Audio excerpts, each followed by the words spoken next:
তিন ভাইয়ের একমাত্র আদরের ছোট বোন আমি। বিয়েও হয়েছিল সম্ভ্রান্ত ভালো পরিবারে। আমার হাজবেন্ড ছিলেন প্রবাসী, সে কুয়েতে থাকতো। কুয়েতে তার বিজনেস ছিল, কুয়েতে বড়সড় মার্কেটে তার দোকান ছিল। যেহেতু তার ওইখানে বিজনেস ছিল, তাই তার ইনকামও আল্লাহর রহমতে ভালোই ছিল। আমার হাজবেন্ডের কোনো ভাই ছিল না, তার ছিল 3 বোন, সেও 3 বোনের একমাত্র ভাই।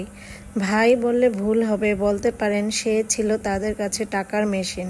সে প্রবাসী থেকে কষ্ট করে যত টাকা উপার্জন করত, তার সম্পূর্ণ টাকাটাই পাঠিয়ে দিত দেশে, আমার মেজ ননদের অ্যাকাউন্টে। কারণ আমার শাশুড়ি ছিল বয়স্ক মানুষ, ব্যাংকের কোনো কিছুই সে বুঝতো না, তাছাড়া টাকা পয়সার হিসাব নিকাশও তেমন একটা বুঝতো না। তাই মেয়ের উপরেই টাকা পয়সা সব দায় দায়িত্ব ছেড়ে দিয়েছিলেন। আর আমার শাশুড়ি তো মেয়ে বলতে অজ্ঞান, মেয়ে যা বলতো, যা বোঝাতো সে তাই বুঝতো। তো আমার ননদও সেই সুযোগটা কাজে লাগাতো। আমার শাশুড়ির যতটুকু টাকার প্রয়োজন পড়তো সে ততটুকু টাকা তাকে দিত। একজন বয়স্ক মানুষের আর কত টাকার খরচ হতো, তখন তো জিনিসপত্রের দাম কম ছিল, বাসা ভাড়াও কম ছিল। 10 থেকে 15,000 টাকা তাকে দিত, আর বাকিটা তার নিজের কাছে রেখে দিত। আমার শাশুড়িকে বলতো, তোমার ছেলে এত টাকাই পাঠিয়েছে। আর তখন তো ইন্টারনেট মোবাইল কিছুই ছিল না, তখন চিঠিপত্রের যুগ ছিল। আমার হাজব্যান্ড চিঠিও তেমন একটা লিখতো না, মাঝে মধ্যে 2-1টা চিঠি দিত, সেটাও আমার ননদের হাতে আসতো। কারণ ওই যে আমার শাশুড়ি তো লেখাপড়া জানে না, সে চিঠি পড়ে তার মন মতো করে উত্তর দিয়ে দিত। এমন করেই চলছিল তাদের জীবন। আর এভাবেই কেটে গেল আমার স্বামী প্রবাসের 10টি বছর। এবার তার দেশে আসার পালা। আমার শাশুড়ির ইচ্ছে ছেলে দেশে আসলে তাকে বিয়ে করাবে। আমার হাজব্যান্ড দীর্ঘ 10 বছর পর দেশে আসলো। সে এসে তো অবাক, তার মায়ের কাছে কোনো টাকা নেই, বোনের কাছেও কোনো টাকা নেই। কিন্তু আমার হাজব্যান্ড কোনো বাড়াবাড়ি করলো না, কারণ সে চায়নি এত বছর পর দেশে এসেছে আর তার জন্য তার মা বোনেরা মনে কষ্ট পাক। সে তার মা ও বোনদেরকে খুবই ভালোবাসতো। আমার শ্বশুর মারা যাওয়ার পর ভাই তাদের লালন পালন করে বড় করেছে, বিয়ে দিয়েছে, তাই সে চায়নি শুধুমাত্র টাকার জন্য তারা মনে কষ্ট পাক। যাই হোক, সে আমার আসার সময় কিছু টাকা ও বিয়ে করবে বলে কিছু গয়না নিয়ে এসেছিল। তো তারা মেয়ে দেখা শুরু করলো। মেয়ে দেখতে দেখতে 2 মাস পার হয়ে গেল, তারা মনের মতো মেয়ে পাচ্ছিল না। অবশেষে আমাকে তাদের পছন্দ হলো। যেহেতু ছেলের 4 মাসের ছুটি ছিল, 2 মাস তো অলরেডি চলেই গেছে, আর বাকি আছে 2 মাস। তাই তারা খুব তাড়াহুড়ো করে 1 সপ্তাহের মধ্যে আমাদের বিয়েটা হয়ে গেল। তবে বিয়েতে আমার ননদরা কেউই তেমন একটা খুশি ছিল না, কারণ এখন তো আর সে লুটেপুটে খেতে পারবে না। কিন্তু আমার এগুলো নিয়ে কোনো মাথা ব্যথাই ছিল না, কারণ এমনিতেই আমি নতুন বউ, তার উপর বয়স কম। তাছাড়া ছোটোবেলা থেকেই ভাইদের আদর ও শাসনে বড় হয়েছি, সংসারের হাল চাল কিছুই বুঝতাম না। এমনি করে দেখতে দেখতে 2 মাস কেটে গেল। আমার হাজব্যান্ডের যাওয়ার সময় হয়ে গিয়েছে, কিন্তু বিমানের টিকিট কাটার মতো টাকা তার কাছে আর নাই। সে যত টাকা নিয়ে এসেছিল বিয়ে শাদি করে 4 মাস দেশে থেকে, তার কাছে অবশিষ্ট কোনো টাকাই ছিল না। আর এত বছর যে লক্ষ লক্ষ টাকা বোনের কাছে পাঠিয়েছে তারও কোনো হিসাব নাই। তো আমার হাজব্যান্ড বিয়েতে আমাকে যে গয়না দিয়েছিল তার কিছু সে বিক্রি করে দেয় এবং সেই টাকা দিয়ে বিমানের টিকিট কাটে, আর কিছু টাকা আমার শাশুড়ির হাতে দিয়ে যায়। সে আবার প্রবাসে চলে গেল। আমার ননদ তার স্বামী ও 2 ছেলে নিয়ে আমাদের সাথে একই ফ্ল্যাটে থাকতো। আমার সংসারের সব কাজ তো আমিই করতাম। আমার ননদের সংসারের যত কাজ আছে সব আমাকে দিয়েই করাতো, এবং তার 2 ছেলের পড়াশোনা ও আমাকে দিয়ে আদায় করে নিত। সে শুধু খেত, ঘুমাতো, আর ব্র্যান্ডের জুতা, ব্র্যান্ডের ব্যাগ, ব্র্যান্ডের জামা কাপড় পরে ঘুরে বেড়াতো। দেখতে দেখতে আমার বিয়ে 6 মাস পার হয়ে গেল। 6 মাস পর হঠাৎ একদিন কাউকে কিছু না বলে আমার হাজব্যান্ড দেশে চলে আসলো আমাকে সারপ্রাইজ দিবে বলে। সে আসাতে আমি যতটা না সারপ্রাইজ হয়েছি, তার থেকে অনেক বেশি সারপ্রাইজড হয়েছে আমার ননদ, কারণ সে ভাবতে পারে নাই এত তাড়াতাড়ি সে না বলে চলে আসবে। তো তো আমার হাজব্যান্ড দেশে আসার 1 সপ্তাহ পর আমার ননদ তার 2 ছেলে ও হাজব্যান্ডকে রেখে আমার হাজব্যান্ডের টাকা নিয়ে পালিয়ে গেল। তো অনেক খোঁজাখুঁজির পর 4 দিন পর তাকে পাওয়া গেল তার এক ফ্রেন্ডের বাসায়। তো সেখান থেকে তাকে বুঝিয়ে শুনিয়ে খুব কষ্টে বাড়ি আনা হয়। তারপর আমার হাজব্যান্ড যখন তার কাছে টাকা চায়, সে তো কোনো মতেই টাকা দিতে চায় না। তো এমনি করে আরও 2 দিন চলে গেল। তারপর অবশেষে সে টাকা দিতে রাজি হয়, কিন্তু সে বলে সম্পূর্ণ টাকাটা সে দিতে পারবে না, তার কাছে পুরো টাকাটা নাই। সে যাওয়ার আগে তার কাছে 4,50,000 টাকা ছিল, কিন্তু এখন তার কাছে মাত্র 2,50,000 টাকা আছে। তো আমার হাজব্যান্ড জিজ্ঞাসা করলো বাকি টাকা সে কি করেছে, কিন্তু তার কাছে এ প্রশ্নের কোনো উত্তর ছিল না। তো কি আর করার, যা হওয়ার তা তো হয়েই গেছে। তো আমার হাজব্যান্ড এবার একটা কঠিন সিদ্ধান্ত নিল, সে আর আমার ননদের সাথে একসাথে থাকবে না।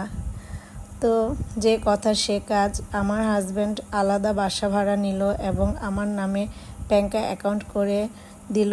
আমাকে ও আমার শাশুড়িকে নতুন বাসায় শিফট করে 2 মাস পর আমার হাজব্যান্ড আবার চলে গেল প্রবাসে। আমার শাশুড়িকে নিয়ে আমার দিন ভালোই কাটছিল। আমার হাজব্যান্ড আমার অ্যাকাউন্টে টাকা পাঠাতো, আর সে বলে দিয়েছে সংসারে যত টাকা খরচ হয় তা অ্যাকাউন্ট থেকে তুলে যেন আমার শাশুড়ির কাছে দেই। আমিও তার কথা মতো সে যেভাবে বলতো সেভাবেই করতাম। তারপর 6 মাস পর আমার হাজব্যান্ড আবারও কাউকে না জানিয়ে হঠাৎ দেশে চলে আসলো।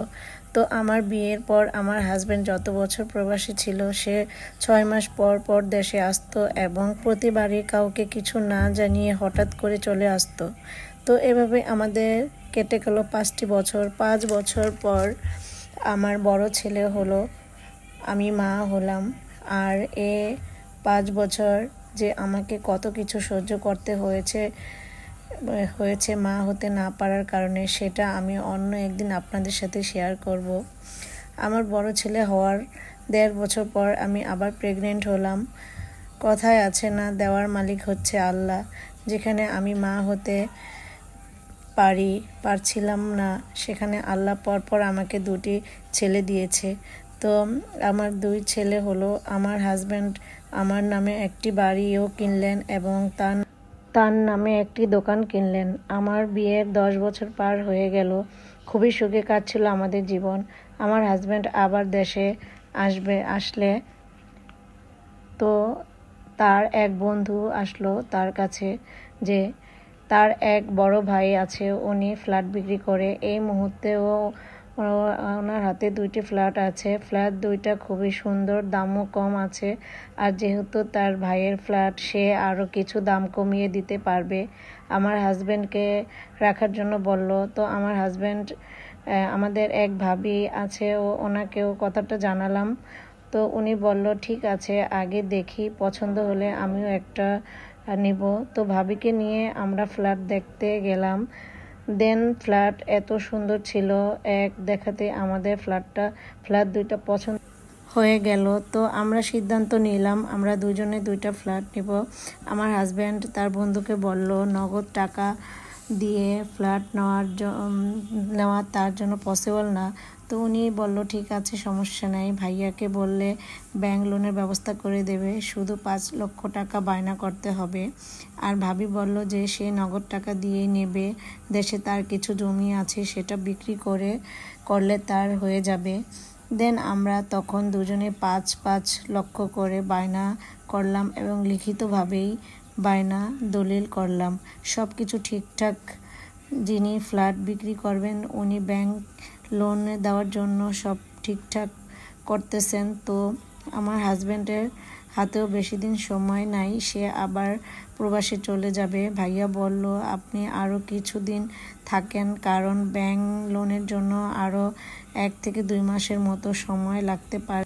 তো তার কথা মতো আমার হাজব্যান্ড ট্রাভেলসে গিয়ে আরও 2 মাস সময় বাড়িয়ে নিল। তো তারপর প্রায় 1.5 মাস পর উনি আমাদের ডাকেন যে জরুরি কথা আছে আপনার আপনাদের ভাবিকে নিয়ে আসেন। তো আমরা সবাই গেলাম, আমাদের সাথে ভাবিও গেল। তো আমরাও ওনার সাথে কথা বললাম যে কি ব্যাপার, উনি এমন একটা কথা আমাদেরকে বললেন যেটা জন্য আমরা প্রস্তুত ছিলাম না। উনি বললেন যে আমি খুবই দুঃখিত, আপনাদের বায়নার টাকাটা ফেরত নিয়ে যান, আমি ফ্ল্যাট 2টা আপনাদের দিতে পারবো না। তো আমরা জিজ্ঞাসা করলাম কেন, কি সমস্যা? উনি বললেন সমস্যা যাই হোক সেটা আপনাদের বলতে পারবো না, আপনারা টাকাটা ফেরত নিয়ে যান। তো ওনার কথা শুনে আমার তো মনটা ভেঙে গেল, কারণ এই ফ্ল্যাটটা নিয়ে আমি কত স্বপ্ন সাজিয়েছি আমার মনের মতো করে ফ্ল্যাটটা সাজাবো। আর আমাদের যে বাড়িটা ছিল সেটা ছিল নিচতলা টিনসেট বাড়ি, সেটাতে আমরা কখনোই থাকবো না, সেটা ভাড়া দিয়ে রেখেছিলাম। তো ভেবেছিলাম ফ্ল্যাটটা নিয়ে ফ্ল্যাটটাতে আমরা থাকবো। রীতিমতো আমার কান্না চলে আসলো। আর আমার থেকে বেশি কষ্ট পেয়েছে ভাবি, কারণ সে এই ফ্ল্যাটটা কেনার জন্য গ্রামে তার যে জমি ছিল সেটাও তার বিক্রি করা হয়ে গিয়েছে। তো আমরা তো মেনে নিয়েছি, কিন্তু ভাবি মেনে নিতে পারেনি, সে খুবই ভেঙে পড়েছে, শুধু কান্না করতো। তো আমার হাজব্যান্ড একটু খোঁজ খবর নিল যে সে কেন ফ্ল্যাটগুলো আমাদের দিল না। পরে জানতে পারলাম উনি আরও 3 লক্ষ টাকা বেশিতে অন্য জনের কাছে ফ্ল্যাট 2টা বিক্রি করে দিয়েছে। যেহেতু উনি আমার হাজব্যান্ডের বন্ধুর বড় ভাই, তাই তাকে কিছুই বলল না। দেন আমার হাজব্যান্ড আবার প্রবাসে চলে গেল। তো ওখানে গিয়ে দেখে যে তার যে বিজনেস পার্টনার সে তার ভাইয়ের সাথে চিটারি করে কফিলের কাছে আমার হাজব্যান্ডের নামে উল্টা পাল্টা কথা বলে পুরা দোকানটা তাদের 2 ভাইয়ের নামে করে নেয়। সে ফ্ল্যাটের জন্য যে বাংলাদেশে 2 মাস সময় বেশি থেকে থাকে, এই সুযোগকে কাজে লাগিয়ে তারা এই কাজগুলো করেছে। দেন এখন আর কি করার, সে মার্কেটে অন্য দোকানে চাকরি নিল। আর এদিকে হঠাৎ করে একদিন শুনতে পেলাম যে ফ্ল্যাটের মালিক যিনি ফ্ল্যাটটা আমাদের দিল না, তার ভিতর আমার হাজব্যান্ডের দোকানটাও তার জন্য চলে গেল। সন্ত্রাসীরা তার বাড়ির ভেতর ঢুকে তাকে গুলি করে মেরে ফেলেছে। কথায় আছে না, আল্লাহর মায়ের দুনিয়ার বাড়ি, আল্লাহ তাকে জান্নাতবাসী করুক। তার প্রতি আমাদের কোনো অভিযোগ নাই, আমাদের ভাগ্যে যা ছিল তাই হয়েছে। শুধু একটাই আফসোস, টাকার প্রতি এত লোভ করে কি লাভ হলো, টাকাটা তো আর সে খেয়ে যেতে পারলো না। আর এদিকে আমার স্বামী, সে আর প্রবাসে থাকতে চায় না, কারণ আগে তার ওখানে দোকান ছিল, তার দোকানে 4 থেকে 5 জন লোক কাজ করত, আর এখন সে অন্যের দোকানে চাকরি করবে, এটা তার আত্মসম্মানে বাধে। কয়েক মাস পর সে দেশে চলে আসলো। আর সে কুয়েতে যাবে না, দেশে কোনো ব্যবসা বাণিজ্য করবে। সে সিদ্ধান্ত নিল গাড়ির বিজনেস করবে, আর তার জন্য প্রচুর পরিমাণে টাকা দরকার। তো সে তার নামে যে দোকানটা ছিল সেটা বিক্রি করে দিল এবং বিজনেস শুরু করলো। তার কিছু বন্ধুবান্ধব আছে যারা গাড়ি কেনা বেচা করিয়ে দেয়, যাদেরকে মিডিয়া বলে। তো তাদেরকে সাথে নিয়ে সে ব্যবসাটা শুরু করলো। প্রথম বিজনেসে ভালোই লাভ হয়েছিল। তো আমার হাজব্যান্ড বিজনেসটাকে বড় করার জন্য 10 লক্ষ টাকা লোন নেয়। এতদিন তো বিজনেস ভালোই চলতেছিল, কিন্তু যখনই লোন নিল তখন শুরু হলো লস। গাড়ি কিনে কিন্তু গাড়ি আর বিক্রি করতে পারে না।